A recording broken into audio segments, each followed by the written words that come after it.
Hey guys, Dave from Nerdarchy, for nerds, by nerds, hanging out with. Nerdarchy Ted.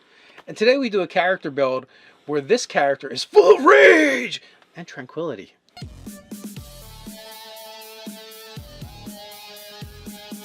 Jump down the description below where you can sign up for Nerdarchy the newsletter, get weekly gaming tips, as well as learn how to game with Nerdarchy.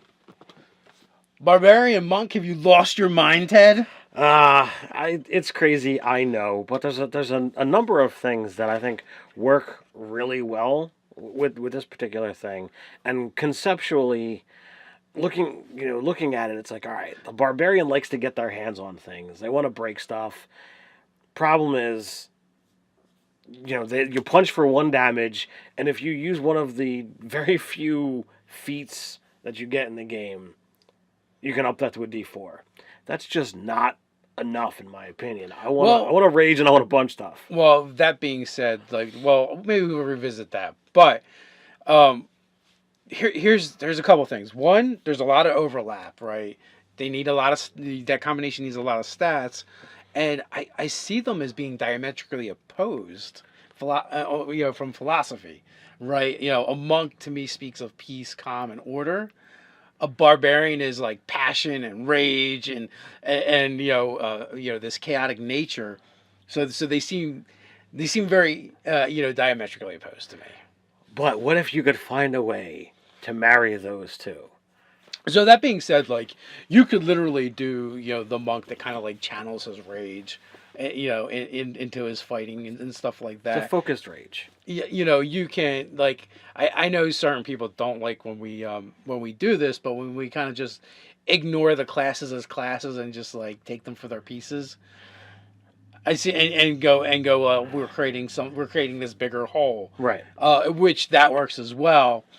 But there is so many things that are awesome about stacking these together. So let's finish up the last of the cons.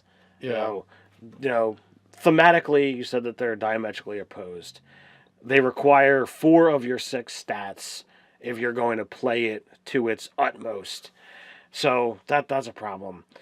They both classes get the extra attack, and both classes have an unarmored defense bonus, which extra attack and unarmored defense, they don't stack with each other. It's built right in there. So anytime you're adding those things together, you can't just be like, oh, well, let's piece it all together and I get them all. No. There's actually one other con, too. Okay. Individually, each of these classes rock. These are, when someone had a class, someone was playing a barbarian in my game, and they're like, I want to dip into this. I'm like, why? I'm like, you can do that, obviously. It's your character. I'm not going to tell you how to play your character. But barbarian is one of the few classes where, from 1st to 20th level, there's a payoff for following this all the way to the end. Their capstone ability is probably the best one in the game. That is true. So that makes it a really tough choice. Now you're looking at a specific split here. I'm looking at 11 monk and 9 barbarian. Specifically at 11th level monk, that's when they're going to go up to the D8, which essentially means you punch as hard as a longsword. That's pretty darn cool if you ask me. And then 9th level, what is that? Their brutal critical. Yes. Which if you're going to be monking it up with your number of attacks, that's just going to be awesome to be able to be layering in those extra crits. Yeah. Also, as a 9th level, you're going to get 4 rages a day, right? You're probably not going to run out of rage.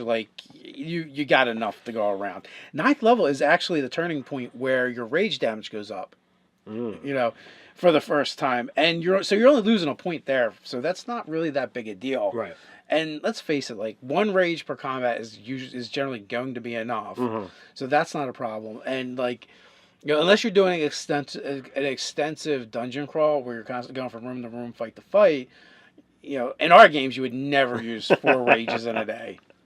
You'd have to add rage on rage to do that. Right.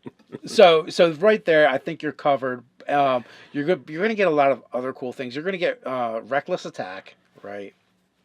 Which is always useful, getting advantage on all your attacks. Bad thing is they get advantage to hit you. Right, and you're not gonna have the best armor class that's out there until you start finding those awesome magic items that the DM lets them out there. Well, you could but if you do, you're probably not doing a lot of damage. Right. Because we haven't even fully fleshed that out. Like, how are you generating your armor class? So you're either getting 10 plus Dex plus Wisdom mods, or 10 plus Dex plus Con.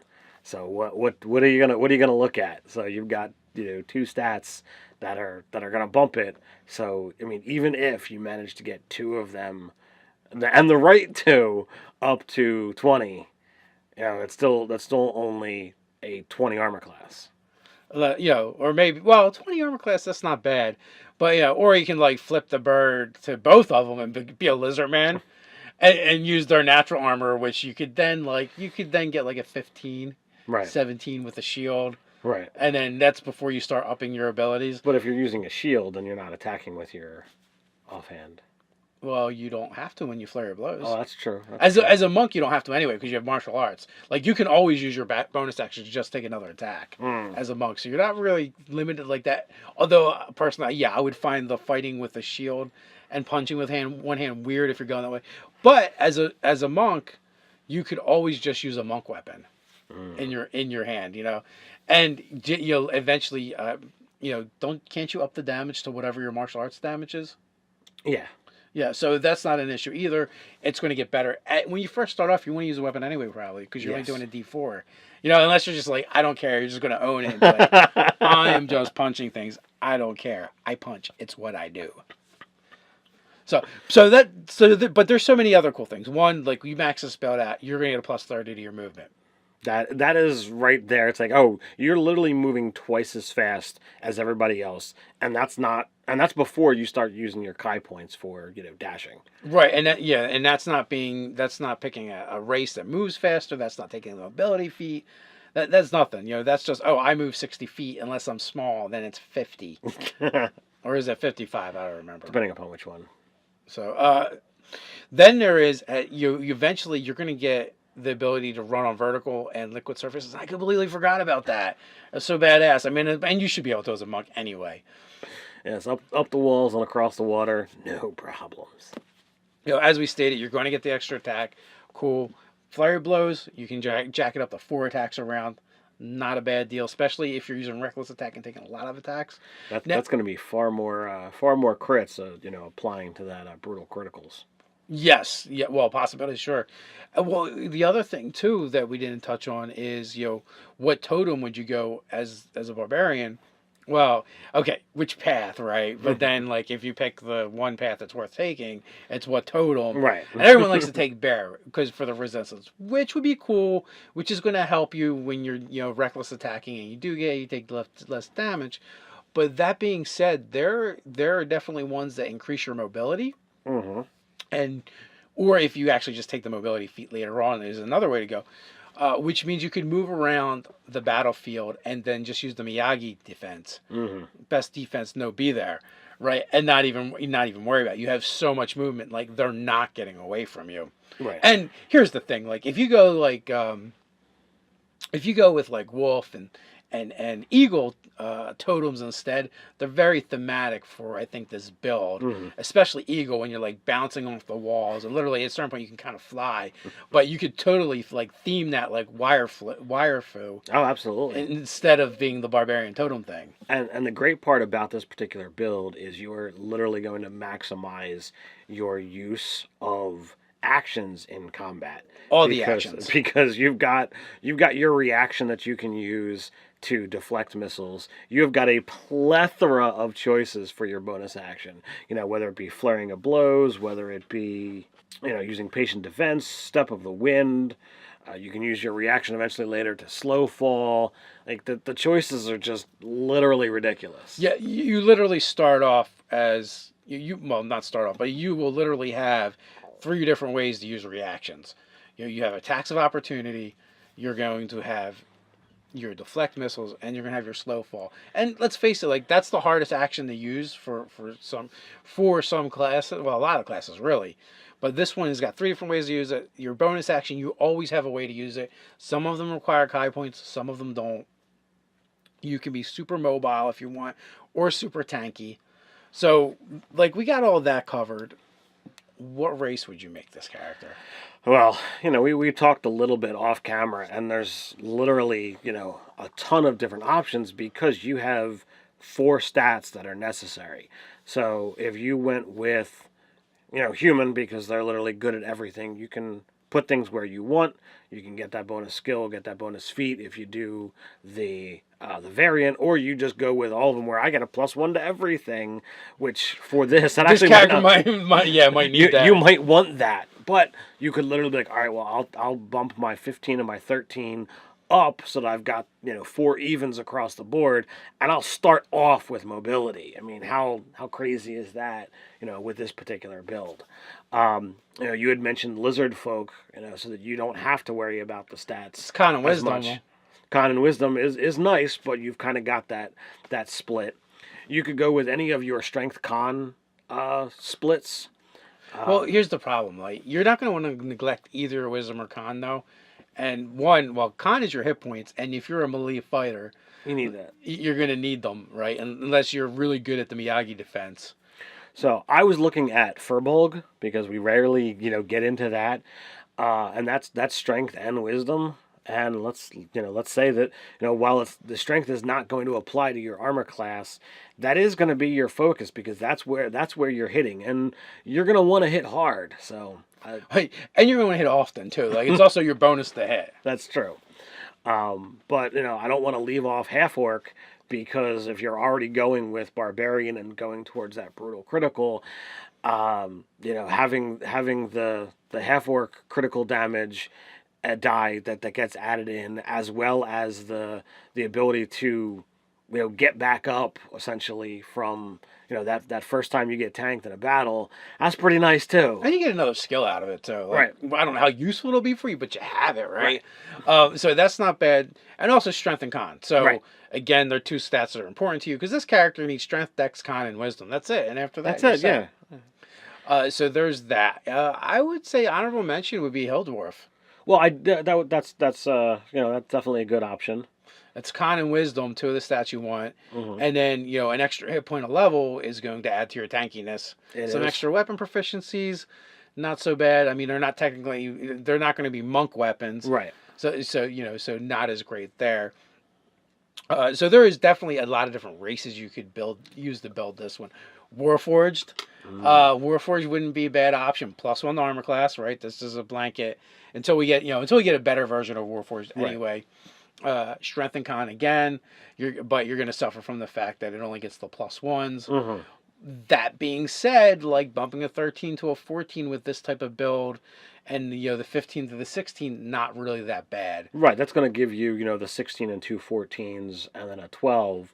So if you put that 16 as your strength, that's still going to be like, okay, well, which armor class build are you gonna go with? And it's like getting 2 stat points by having that +1 to armor class. Mm-hmm. So that's going to be helpful as well. So there is literally a handful of ways to build it racially. What kind of backgrounds would you look at for this guy? That's a challenging point. I know you can't stand being a barbarian and being an outlander, so we need to take that off the table. So what is going to get someone towards this path? So I look at this person as seeing them as a monk first. So part of me is like, well, what if we went with something that was more a intellectual pursuit, so like sage or acolyte, and then something happened to the monastery that caused them to rage out, and now they're on this quest for vengeance where they're dealing with this diametric opposition in their head of I believe in peace and serenity, but sometimes I just get angry thinking about this thing here. So like that, I'd want to go more in that direction. So like I feel like I would throw out soldier because this is so unorthodox. Not a big fan of Outlander and Barbarian, like you said. It's like doubling up. For this one, I kind of feel Hermit. Hermit could work as well. That was kind of going to be my number 3 because depending upon how you want to come to the I'm doing both of these things. It could be that they're burdened with something in their soul and they're trying to squash it out, and through their banishment, they were banished by their order to deal with this, and But until what if it's the opposite, right? What if this guy's never angry, right? He's never ever angry, but then he summons and channels his rage into his combat. He's the so I picture like a hermit out in the wilderness or wilds on top of a mountain, whatever, who goes there to contemplate and develops this style of martial arts on his own. Like if you look at the way the original martial arts were formed, they did it by watching animals, right? And they did it so that the monasteries, the monks couldn't meditate very long. They weren't healthy enough. They didn't have enough constitution, so they introduced these exercises to kind of like facilitate that. Well, the same thing is he could have decided to study something in nature and has gone out what if his martial art is the four raging winds or something like that, or something, the raging waters, or something, like he develops it from studying something like that. That could even tie into the mystical secrets of the hermit, so all of those kind of work. Like anything can really work. But I think in this case I like hermit myself. I do like hermit, and I do like that concept. The other thing that I would look at is whatever race that you decide to go on. Some races definitely lean towards other things. So once you pick your race, that could help you pick what background is gonna work well for you. So like if you went with a hill dwarf, you could totally go with like a guild artisan, and he was a smith for a while until he decided to turn towards this other thing. Just I think sometimes that becomes a stepping stone, and what you want to do with the character role playing wise. And Yeah, I think for this one, the way you kind of build it out is like you think about his martial art and how does it work. You're like, maybe he's developed this fire form Tai Chi thing or whatever, and he's studied fire, and that's how he's come to his martial art. And from there you can kind of decide where it goes. But like I said, I think I like hermit. I like the sage, that could work, or acolyte, where like something happened and he left, or maybe he had a change of mind. Like maybe he's a schism unto himself, and like he's been called, like he has another calling, right, that he decides to answer, and so he goes away and develops his own form, his own is essentially trying to form his own tradition, and breaking from whatever he was a part of before. So that would be a way to go.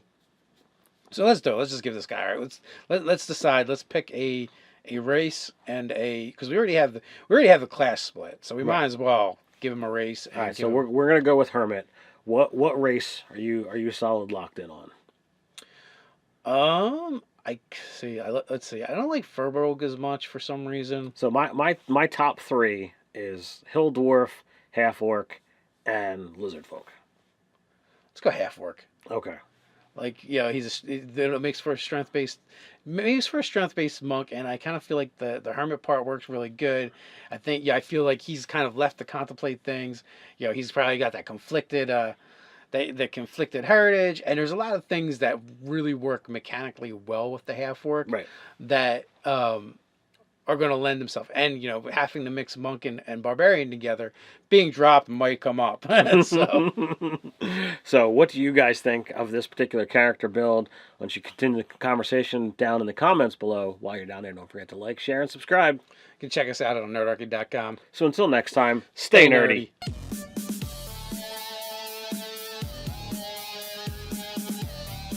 Barbarian monk, have you lost your mind, Ted? It's crazy, I know, but there's a number of things that I think work really well with this particular thing, and conceptually, looking at it, it's like, all right, the barbarian likes to get their hands on things. They want to break stuff. Problem is, they seem very diametrically opposed to me. But what if you could find a way to marry those two? So that being said, like you could literally do, the monk that kind of like channels his rage, into his fighting and stuff like that. It's a focused rage. Yeah, you can like I know certain people don't like when we do this lap, right? They need a lot of that combination needs a lot of stats, and I see them as being diametrically opposed, from philosophy, right? A monk to me speaks of peace, calm, and order. a barbarian is like passion and rage and this chaotic nature. So they seem You punch for 1 damage, and if you use one of the very few feats that you get in the game, you can up that to a D4. That's just not enough, in my opinion. I want to rage and I want to punch stuff. well. That being said, maybe we'll revisit that. But there's a couple things. One, there's a lot of overlap. Hey guys, Dave from Nerdarchy, for nerds by nerds, hanging out with Nerdarchy Ted. And today we do a character build where this character is full of rage and tranquility.